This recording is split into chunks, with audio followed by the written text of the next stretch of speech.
दोस्तों, दीपावली एक बहुत बड़ा त्योहार है। इसमें हमें 5 दिन बोनस के रूप में मिलते हैं पूजा पाठ के लिए, लेकिन लोग इसका फायदा नहीं उठा पाते क्योंकि वो नहीं समझ पाते कि इन 5 दिनों में पूजा कैसे करें, क्या पाठ करें, कौन से मंत्रों का जाप करें। तो आज मैं आपको दीपावली की बहुत ही सरल पूजा विधि, पाठ और मंत्र जाप बताऊंगी जो आप इन 5 दिनों में कर सकते हैं। तो सबसे पहले तो आप दीपावली पर क्या खरीद कर लाते हैं मुझे कमेंट करके जरूर बताएं।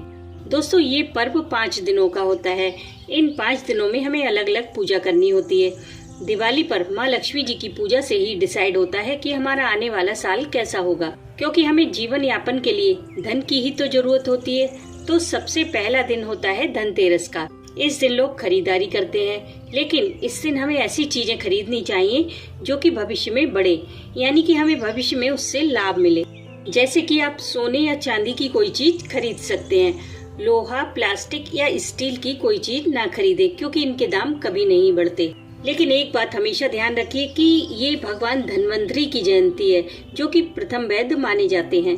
इसलिए इस दिन हमें ऐसी चीजें जरूर खरीदनी चाहिए जो कि स्वास्थ्यवर्धक हो, जैसे कि फल, मेवा, च्यवनप्राश इत्यादि। इस दिन किसी जरूरतमंद की हेल्प जरूर करें क्योंकि उसकी दुआएं आपको भविष्य में बहुत काम आएंगी। अगर आप मिट्टी के लक्ष्मी गणेश की मूर्ति खरीदते हैं तो आप धनतेरस वाले दिन ही खरीदें। इस दिन आप दवाइयों को भूल कर भी ना खरीदें, लेकिन उनका दान जरूर करें किसी जरूरतमंद को। अगर कोई ना मिले तो आप किसी मेडिकल स्टोर पर पैसे दे सकते हैं कि अगर कोई जरूरतमंद आए तो उसे दवा मुफ्त दे दी जाए। इस दिन रात में एक चौमुखा आटे का दीपक बनाएं और उसे एक प्लेट में फूलों के ऊपर रखें। फिर उसकी पूजा करें और उसे घर के बाहर जलाएं, न कि अंदर।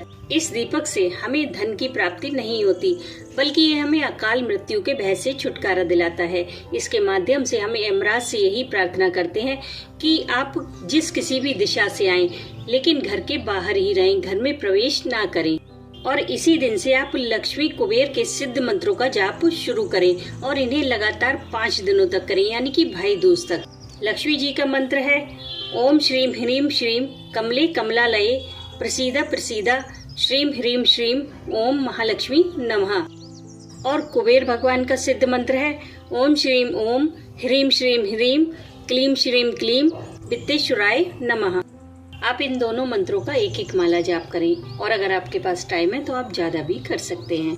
दूसरे दिन होती है नरक चतुर्दशी, यानी कि छोटी दीपावली। इस दिन हनुमान जयंती भी मनाई जाती है। इस दिन घर की साफ सफाई की जाती है। खास तौर पर आप ये देखें कि घर में जाले ना रहें बिल्कुल भी। इस दिन रात में एक पुराना दीपक घर के मेन गेट पर जलाया जाता है। ये दीपक जितना पुराना होता है, घर में उतनी ही सुख समृद्धि बढ़ती है। काम होने के बाद इसे बहुत संभाल कर अपनी तिजोरी में रखना चाहिए।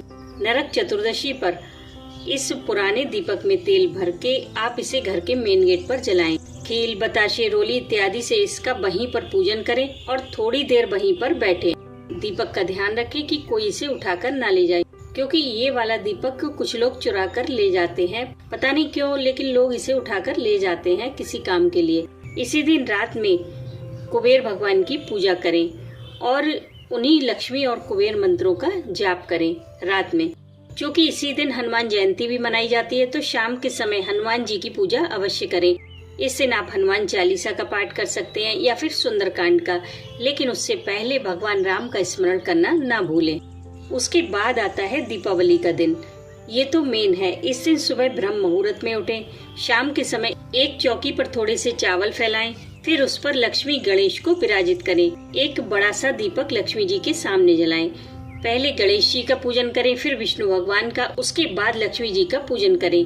इस दिन एक छोटा सा हवन जरूर करें। इस हवन में आप श्री सूक्त की आहुतियाँ दे सकते हैं या फिर लक्ष्मी जी के किसी भी मंत्र से आप इसमें आहुतियाँ दे सकते हैं, जैसे कि ओम श्री विष्णु प्रियाय नमः, या फिर आप लक्ष्मी जी के बीज मंत्र श्रीम की भी 108 आहुतियाँ इसमें दे सकते हैं। इस दिन रात में गणेश लक्ष्मी स्तोत्र और कनक धारा स्तोत्र का पाठ अवश्य करें। ये बहुत ही चमत्कारी है।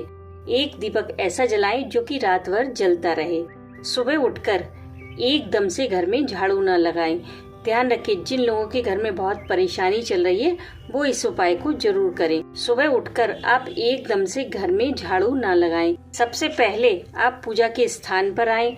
वहाँ जमीन पर जो भी फूल, खीले या पूजा का सामान गिर गया है उसे कपड़े से इकट्ठा कर लें।